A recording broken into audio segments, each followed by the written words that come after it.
आज के इस वीडियो में हम पढ़ेंगे ऑब्व्यू। सबसे पहले हम जाने कि ऑब्व्यू होता क्या है। ये एनसीईआरटी बुक से चैप्टर 3 में है। ऑब्व्यू का डिफिनेशन क्या होता है? तो ऑब्व्यू कुछ नहीं होता। ऑब्व्यू एक तरह का मैथमेटिकल स्ट्रक्चर होता है जो रेक्टेंगुलर फॉर्म में होता है और इसमें जो एलिमेंट होते हैं, जो अवयव होते हैं, उसको रो और कॉलम के रूप में लिखा जाता है, यानी पंक्तियों और स्तंभों के रूप में लिखा जाता है। देखिए ऑब्व्यू का ये सिंबल होता है। कभी भी ऑब्व्यू बना रहेगा तो इस तरह का बना रहेगा, जहां कहीं भी दिया होगा। एक रेक्टेंगुलर फॉर्म में होता है और इसमें देखिए क्या चीज होती है, इसमें पंक्तियां होती हैं। क्या होती है? पंक्ति, यानी रो होता है और क्या होता है, क्रॉस दिया जाता है, स्तंभ होता है, स्तंभ यानी कॉलम। अब पंक्ति क्या होती है? जैसे कि मान लीजिए इसमें हम कुछ एलिमेंट लिख दिए 2 3 4 ही लिखिए 1 2 3 0 0 3 इस तरह के लिख दिया गया। तो अब देखिए इसमें पंक्तियां क्या है और स्तंभ क्या है। जो क्षैतिज लिखी गई होती है, क्षैतिज रूप में, उसे हम क्या कहते हैं? पंक्ति कहते हैं, रो कहते हैं। यह हमारा रो होता है, पंक्ति होती है। और जो कॉलम के रूप में लिखा जाता है, ऐसे बिल्कुल खड़ा सीधा, वह क्या होता है? स्तंभ होता है, यानी कॉलम होता है। ये कॉलम होता है। अब देखिए अगर इसमें आप देखेंगे कि पूछा क्या जा सकता है, आपके मन में ख्याल आ सकता है सर इससे किस तरह के क्वेश्चंस आएंगे। तो अभी आगे क्वेश्चन को हम सॉल्व करेंगे, लेकिन बेसिकली इसमें कुछ चीजें जान लीजिए। यहाँ पे इसमें सबसे पहला पूछा जाता है कि जो ऑब्व्यू दिया गया है, मैट्रिक्स दिया गया है, उसकी कोट क्या है, यानी ऑर्डर ऑफ मैट्रिक्स, मैट्रिक्स की ऑर्डर क्या है। यानी कोट जब भी आपसे कभी पूछेगा कि ऑब्व्यू की कोटि बताइए, तो कोट जो होता है उसे हम पंक्ति गुणे स्तंभ कहते हैं। क्या कहते हैं? पंक्ति गुणे स्तंभ। पंक्तियां कितनी, यानी रो कितने और कॉलम कितने हैं, इन्हीं का हम क्रॉस करके इसी को हम उसका कोटि में लिखते हैं। जैसे मान लीजिए अगर इसी का ऑर्डर पूछे या कोटि पूछे तो हम क्या लिखेंगे? देखिए पंक्तियां कितनी है, रो काउंट कर लीजिए 1 2 3, यानी 3 पंक्ति हो गई। और स्तंभ कितने हो गए? 1 2 3, यानी इसकी जो कोटि होगी वो 3 into 3 की हो जाएगी। साथ ही साथ एक चीज और पूछता है कि जो ऑब्व्यू दिया गया है उसके अवयवों की संख्या बताइए, यानी इसमें कितने एलिमेंट हैं। तो जब कभी भी अवयवों की संख्या पूछे जाएगी, अवयव, यानी यहां लिख लीजिएगा ऑब्व्यू के अवयव, एलिमेंट ऑफ मैट्रिक्स, वो क्या हो जाएगी? ये 3 into 3, यानी मल्टीप्लाई कर लीजिए, दोनों का गुणा कर लीजिए। 3 into 3 क्या हो जाएगा? 9। ये 9 जो होंगे वो इस मैट्रिक्स के एलिमेंट हो जाएंगे। एक और आपके लिए एक और एग्जांपल लिख देते हैं, जैसे 2 3 1 2। अब इसमें अगर इसकी कोटि पूछे तो कोटि कितनी होगी? पहले सबसे पहले देखिए इसमें पंक्तियां कितनी हैं। 1, इस तरीके से देखिए 1 2, यानी 2 पंक्तियां 2 हो गई, रो 2 हो गए। तो यहां पहले सबसे पहले पंक्तियों की संख्या लिखते हैं, फिर क्रॉस लिखते हैं। फिर उसके बाद स्तंभ देखिए 1 2, यानी 2 पंक्ति और स्तंभ भी कितना है? 2 है। तो 2 into, यानी पंक्तियों और स्तंभों का दोनों को क्रॉस करके लिखते हैं, वही उसकी कोटि हो जाती है। यानी अगर इसकी कोटि पूछी जाएगी तो 2 into 2 हो जाएगी। और अगर अवयवों की संख्या पूछी जाएगी तो 2 2 यानी 2 गुना 4 हो जाएगा आपका। तो इस तरीके से हम स्तंभ की कोटि और अवयव को समझ लिए, ऑब्व्यू को समझ लिए हम किस तरीके से लिखते हैं। एक एग्जांपल और आपको बता दे रहे हैं हम, जैसे कि मान लीजिए 1 2 3 4, कुछ भी इस तरीके से दे दिया गया। यहाँ रूट भी डाल सकता है, यहाँ 0 भी लिख सकता है। अवयवों की संख्या चेंज होती रह सकती है, इससे आपको कुछ लेना देना नहीं। अगर इसकी कोटि पूछा जाता है आपसे, तो सबसे पहले कोटि में देखिए पंक्तियां कितनी है। तो भले ही एक ही अवयव हो, लेकिन जो क्षैतिज होगा उसको हम काउंट करेंगे। 1 2 3 4, यानी पंक्तियां कितनी हो गई? 4 हो गया। स्तंभ कितना हो गया? क्रॉस करेंगे और स्तंभ बिल्कुल एक ही है ना, तो 4 into 4। अवयवों की संख्या कितनी हो जाएगी? 4 में 1 का मल्टीप्लाई कर दीजिए तो कितना हो जाएगा? 4 हो जाएगा, यानी 4 गुणे 1 4 हो जाएगा अवयवों की संख्या। तो इस तरह से हमने अवयव के बारे में जाना, इसकी पंक्ति को समझा हमने, इसमें इसकी कोटि को समझा कि इसमें इसकी कोटियां क्या होती हैं, और अवयवों की संख्या को समझा कि अवयवों की संख्या क्या होती है। और एक चीज और, जब कभी भी इसको सांकेतिक रूप में हम लिखते हैं, संकेत के रूप में लिखते हैं, तो एक चीज हम ध्यान देते हैं कि इसका संकेत किस तरीके से लिखा जाता है। जैसे कि मान लीजिए यहाँ ए लिख लिया कैपिटल लेटर में, और उसके बाद इसमें हमने कुछ अवयवों की संख्या को लिया, जैसे कि एक सिंबल दे दिया है यहाँ ए और आई और जे दे दिया है, इस तरीके से दे दिया गया, और यहाँ m इंटू एन, ये जो है इसका आपको पहले बताया गया है कि इस तरह की जो चीजें लिखी जाती है m क्रॉस n, यानी यह पहले जो होता है वो पंक्ति होती है, जो बाद में होता है वो स्तंभ होता है। अगर इस तरीके से ए दे दिया है और पूछ रहा है इसमें से अगर दे दे, कभी कभी क्वेश्चन में पूछ देता है कि इसका जो ऑर्डर है वो 3×2 का है, तो इसे हम कैसे लिखेंगे। देखिए सबसे पहले ए लिखें, यानी पंक्तियां इसमें कितनी है 3 है, स्तंभ कितने हैं इसमें 2 है। तो इसको अगर आपको लिखना हो तो कैसे लिखेंगे, पहले यहाँ पे लिखेंगे ए, और ये पंक्तियों आई को हम पंक्ति मानते हैं और जे को हम क्या मानते हैं, कॉलम के रूप में मानते हैं। तो ए पहली पंक्ति पहला स्तंभ, यानी आई की जगह पे ए रखा और जे की जगह पे भी हमने एक रखा, और दूसरे नंबर पे आई की जगह पे अगर एक रखेंगे और जे की जगह पे 2 रखेंगे। देखिए अब इसको A1 और 3 नहीं लिख सकते, क्यों, क्योंकि पंक्तियां तो कितनी है, केवल पंक्तियां 3 है, लेकिन कॉलम आपके पास क्या है, केवल 2 है। और जब यहां पे लिख देंगे तो कॉलम इस तरह से काउंट करेंगे तो 1 2 और 3 हो जाएगा। कॉलम को हमें 3 तक नहीं ले जाना है, कॉलम को केवल 2 तक ले जाना है। अब उसके बाद क्या लिखेंगे, A1, अब देखिए पहली पंक्ति खत्म हो गई, पंक्ति कब शुरू हो रही, कौन सी, दूसरी, तो यहाँ 2 लिखेंगे, यहाँ 1 लिखेंगे, यहाँ फिर A2 और 2, यानी दूसरी पंक्ति का दूसरा स्तंभ। देखिए अब उसके बाद A31 और A3, इस तरीके से ये जो किस ऑर्डर में हो गया, कोटि, किस कोटि के रूप में हो गया, यानी 3×2 के रूप में, यानी m की वैल्यू 3 पंक्तियां इसमें है और स्तंभ की जगह पे 2 है, यानी स्तंभ इसमें है, काउंट कर लीजिए 2। तो इस तरीके से इसको सांकेतिक रूप में लिखा जाता है किसी भी मैट्रिक्स को। अब देखिए टाइप्स ऑफ मैट्रिक्स देख लेते हैं। अवयव के प्रकार,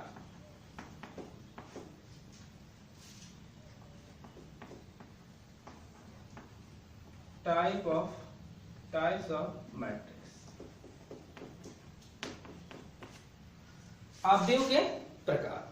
तो सबसे पहले अवयव के प्रकार में देखते हैं हम, तो सबसे पहले हम यहाँ पे देखेंगे स्तंभ है अवयव। कौन सा अवयव, स्तंभ अवयव, स्तंभ अवयव यानी कॉलम मैट्रिक्स। कॉलम मैट्रिक्स क्या होता है, जिसमें स्तंभों की संख्या केवल 1 हो, स्तंभ की संख्या केवल क्या हो, 1 हो। इसे ऐसे लिख सकते हैं 1 2 0 3, कुछ भी लिख लीजिए। स्तंभ इसमें क्या है, स्तंभ केवल 1 है, पंक्तियां चाहे जितनी हो इससे कोई मतलब नहीं। जैसे पंक्तियां देखिए यहाँ 1 2 3 4 पंक्ति है, लेकिन स्तंभ केवल कितना है, सिंगल। तो इसी तरीके से ऐसे भी लिख सकते हैं 1 2, ये भी एक क्या है, ये भी एक क्या है, स्तंभ अवयव है। अब इसको देखिए, इसकी अगर कोट लिखनी होगी तो हम m×1, m का मतलब क्या है, इसकी कोट तो यहाँ पे कंफर्म हो जा रही है। कोट कितनी है इसकी, पंक्तियां कितनी है इसमें, 1 2 3 4 पंक्ति है, और स्तंभ कितना है, 1 है, यानी स्तंभ हमेशा 1 होगा। यहाँ 2×1 के ऑर्डर का है ये। इसको सिंबल के रूप में कैसे लिखेंगे, a, और यहाँ ब्रैकेट में लिख लेंगे A I और J, और इसका जो ऑर्डर लिखेंगे m×1। m×1 का मतलब हुआ कि m का वैल्यू कुछ भी हो सकता है, चेंज हो सकता है, 1 2 3 4 5 6 जितना भी आप लिख लीजिए, m का वैल्यू हो सकता है, लेकिन इसका जो स्तंभ होगा वो केवल 1 होगा, 1 से ज्यादा स्तंभ इसका नहीं। अब देखिए स्तंभ अवयव हो गया। अब इसके बाद हम लिख लेंगे यहाँ पे पंक्ति अवयव।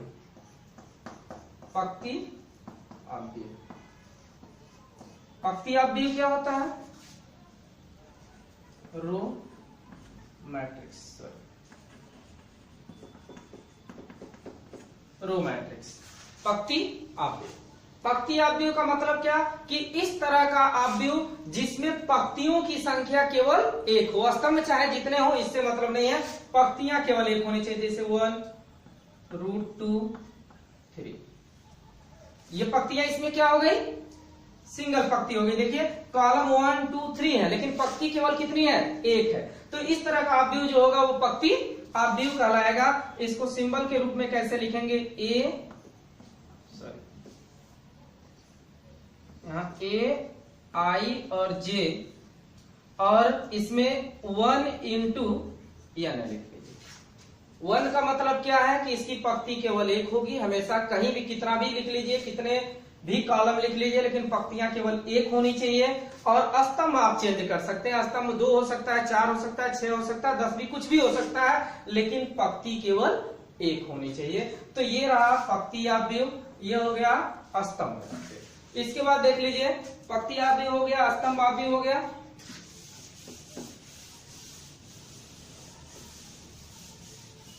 अब हम लोग पढ़ेंगे वर्ग अवयव। वर्ग अवयव,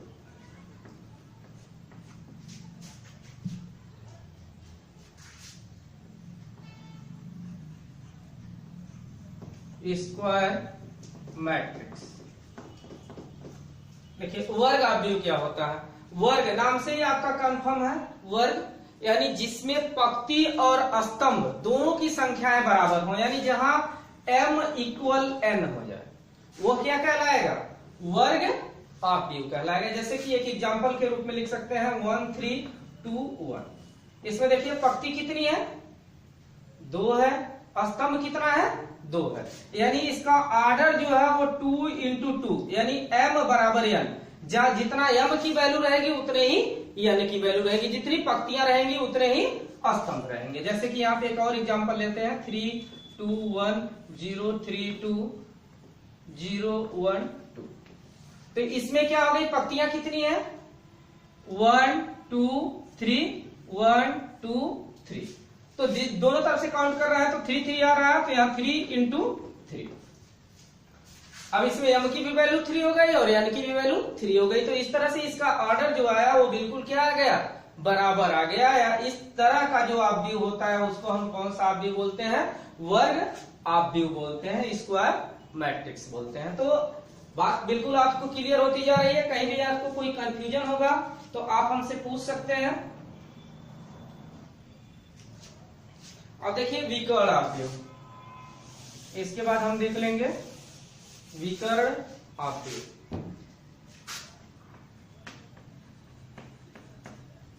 विकर्ण अवयव, विकर्ण अवयव क्या होता है? यहां लिख लेंगे डायगोनल मैट्रिक्स। डायगोनल मैट्रिक्स विकर्ण अवयव होता है कि विकर्ण अवयव जो होता है वो एक तरह का वर्ग अवयव ही होता है, लेकिन इसमें विकर्ण के अवयवों को छोड़ करके, यानी विकर्ण के जो एलिमेंट होते हैं, डायगोनल के जो एलिमेंट होते हैं, उनको छोड़ करके जितने भी एलिमेंट होते हैं सब शून्य होते हैं। कितने होते हैं? शून्य होते हैं, यानी 0 होते हैं। विकर्ण अवयव को आप देख लीजिए, जैसे कि इस तरह से कोई लिखा गया है 2 0 0 0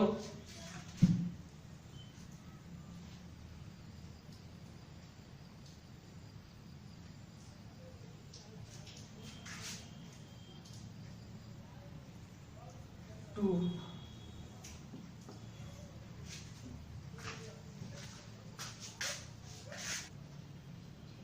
तो विकर्ण अवयव समझ में आया? यानी बाकी जितने भी एलिमेंट्स हैं वो सब क्या रहेंगे?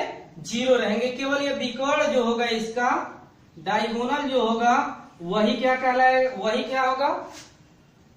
शून्य नहीं होगा। इसको इस तरीके से भी लिख सकते हो,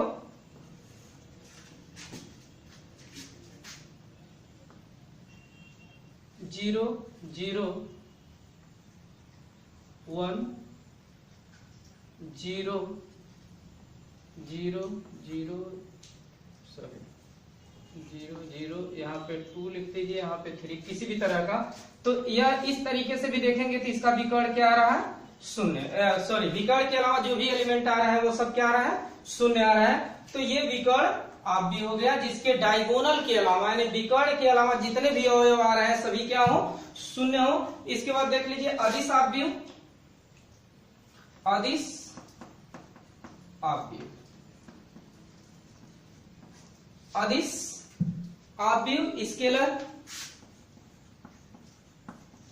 स्केलर मैट्रिक्स।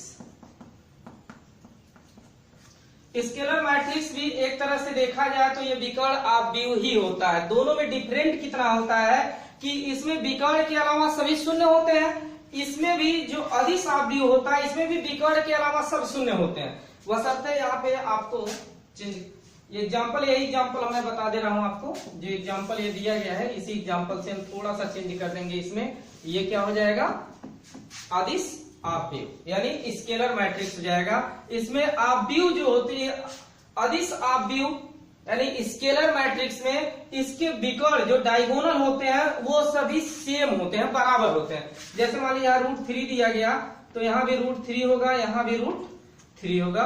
तो इस तरह का ये जो विकर्ण मिलेगा उनका बिल्कुल एक बराबर मिलेगा। जबकि इसके पहले हमने विकर्ण आव्यूह में क्या पढ़ा था कि विकर्ण में जरूरी नहीं है कि सभी क्या हो, बराबर हो, लेकिन अदिश आव्यूह में विकर्ण के अलावा सभी 0 रहेंगे। जैसे मान लीजिए विकर्ण आव्यूह में थे, लेकिन इसमें जो होंगे सब एक बराबर होंगे। और इसमें भी देख लीजिए आप कोई सेम डिजिट ले लेते हैं, जैसे मान लीजिए यहाँ 2 ले लिया, यहाँ भी 2 ले लिया, यहाँ भी 2 ले लिया, तो बिल्कुल बराबर होंगे। वो क्या कहलाएंगे, अदिश आव्यूह कहलाएंगे। अब देख लीजिए नेक्स्ट देख लीजिए, इसी एग्जाम्पल पे उसको भी समझा देते हैं आपको। तत्समक आव्यूह, तत्समक आव्यूह, तत्समक आव्यूह क्या होता है,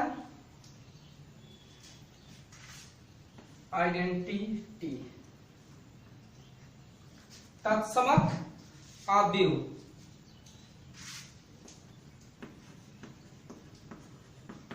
आइडेंटिटी मैट्रिक्स, ये क्या होता है, तत्समक आव्यूह में विकर्ण, ये भी एक तरह का वर्ग आव्यूह ही होता है, लेकिन इसके जो विकर्ण के अवयव होते हैं वो एक होते हैं। जैसे यहाँ 1 1 और 1, इसका विकर्ण जो मिलेगा बिल्कुल 1 1 ही मिलेगा, बराबर नहीं मिलना है, 1 1 ही मिलेगा। इसमें भी यहाँ 1 होगा, यहाँ 1 होगा और यहाँ 1 होगा। ये विकर्ण जो मिलेंगे बिल्कुल एक मिलेगा। उस तरह का आव्यूह जो होगा वो आपका तत्समक आव्यूह कहलाएगा। इसके बाद नेक्स्ट देख लीजिए, जीरो आव्यूह, शून्य आव्यूह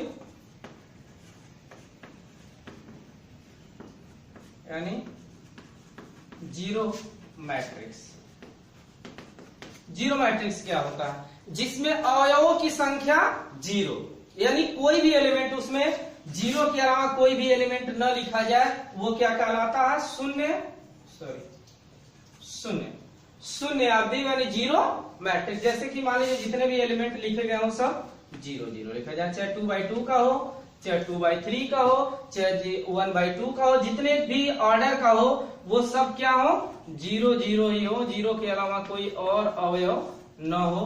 तो उस तरह का आव्यूह जो होता है वो शून्य आव्यूह कहलाता। तो ये था अब तक जो हम लोग पढ़े ये बेसिक। इसके अलावा एक और तरह का क्वेश्चन आता है, समान आव्यूह।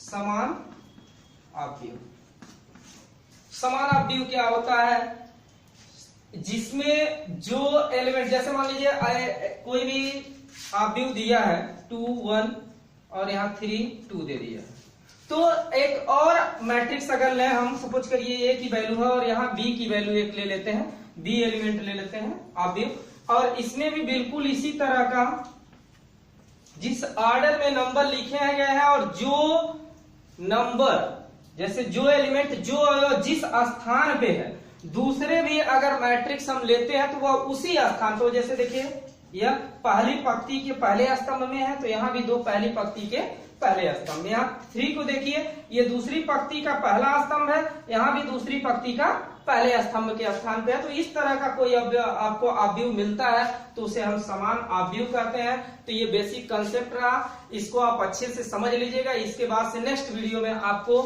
3.1 पढ़ाया जाएगा और उसको आप अच्छे से समझ लीजिएगा। अगर इसमें भी कहीं कोई प्रॉब्लम होगी आपको तो आप फिर से डिस्कस कर लेंगे।